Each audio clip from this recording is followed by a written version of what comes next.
அனைத்து உரிமை குரல் நண்பர்களுக்கும் வணக்கம். சீமானோட இனிமே யாராலும் மோத முடியாது அப்படின்ற ஒரு பதிவை ரவீந்திரன் துரைசாமி அவர்கள் பார்த்தீங்கன்னா ரொம்ப வெளிப்படையாகவே ஒரு நேர்காணலில் சொல்லியிருக்காரு. இது குறித்த முழுமையான துறையில் பார்க்க போகிறோம், வாங்க பார்க்கலாம்.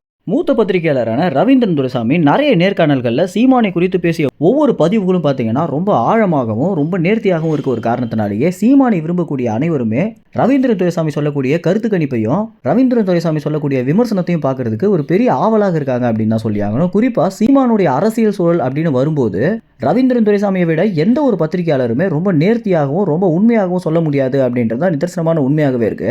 இந்த அளவுக்கு நாம் தமிழர் கட்சி குறித்தும் சீமான் குறித்தும் எல்லா தகவல்களையும் உடனுக்குடன் சேகரிக்கிறதாகட்டும், அவங்க எந்த அளவில் தமிழ்நாட்டு மக்களோட இணைந்திருக்காங்க அப்படின்ற விஷயத்த ரொம்ப வெளிப்படையாகவே ரவீந்திரன் துரைசாமி ஆரம்ப காலத்திலிருந்தே சொல்லிட்டு வந்துட்டு இருக்காரு. இதனாலேயே பார்த்தீங்கன்னா திராவிட கைகூலிகளும் பாஜக நிர்வாகிகளும் இவர் ஒரு சீமானுக்கு சொம்பு, சீமானிடம் நிறைய பணத்தை வாங்கிட்டு தான் சீமானுக்கு சாதகமாகவே பேசுறாரு, இல்லைன்னா இவர் சொல்ற எல்லாமே போய் அப்படின்ற ஒரு நிலைமையில தான் ரவீந்திரன் துரைசாமி மேல ஒரு முத்திரையை குத்திருக்காங்க.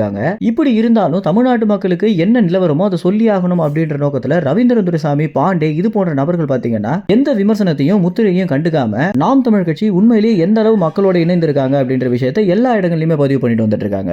இப்படி இருக்கும்போது தற்போது கொடுத்திருக்கக்கூடிய ஒரு நேர்காணல்ல ரவீந்திரன் துரைசாமி பாத்தீங்கன்னா 24 தேர்தலிலேயே இனிமே சீமானோடு யாராலும் மோத முடியாது அப்படின்றத ரொம்ப நேர்த்தியாக ஒரு பதிவிட போறாரு அப்படின்னும், தற்போது அவர் இருக்கக்கூடிய ஆளுமை படி பார்த்தா இந்த அளவுக்கு ஒரு ஆளுமை ஒரு முதல்வருக்கு மட்டும் தான் இருக்கும், ஆனா முதல்வர் ஆகாமலே சீமானுக்கு இந்த அளவு ஆளுமை இருக்கு அப்படின்னா தமிழ்நாட்டு மக்களை அவர் வெகுவாக கவர்ந்திருக்காரு. அதுவும் இந்த மிக்ஜாம் புயலுக்கு பிறகு சீமானுடைய வளர்ச்சி அப்படின்றது 80 மடங்கு உயர்ந்திருக்கு அப்படின்னும், திமுக 50 மடங்குக்கும் கீழே குறைஞ்சு போயிருக்காங்க அப்படின்றத அரசியல் நிலவரமாக இருக்கு அப்படின்றத ரவீந்திரன் துரைசாமி பார்த்தீங்கன்னா நிறைய ஆதாரங்களோட இந்த நேர்காணல பேசியிருக்காரு. இந்த ஒரு நேர்காணல் ட்விட்டர்ல புகைப்படங்களாக வெளியாகி நாளை தினம் வெளியிடுவாங்க அப்படின்னு எதிர்பார்க்கப்படுது.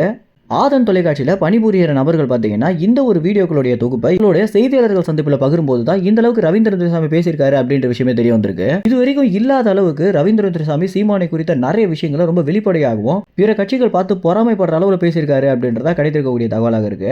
மேலும் இந்த ஒரு தகவல் குறித்து என்ன நினைக்கிறீங்க அப்படின்னு, உண்மையிலேயே ரவீந்திரன் துரைசாமி போன்ற பத்திரிகையாளர்களை பற்றி நீங்க என்ன நினைக்கிறீங்க அப்படின்ற உங்க கருத்துக்களை கமெண்ட்ஸ்ல தெரிவிங்க. நன்றி, வணக்கம்.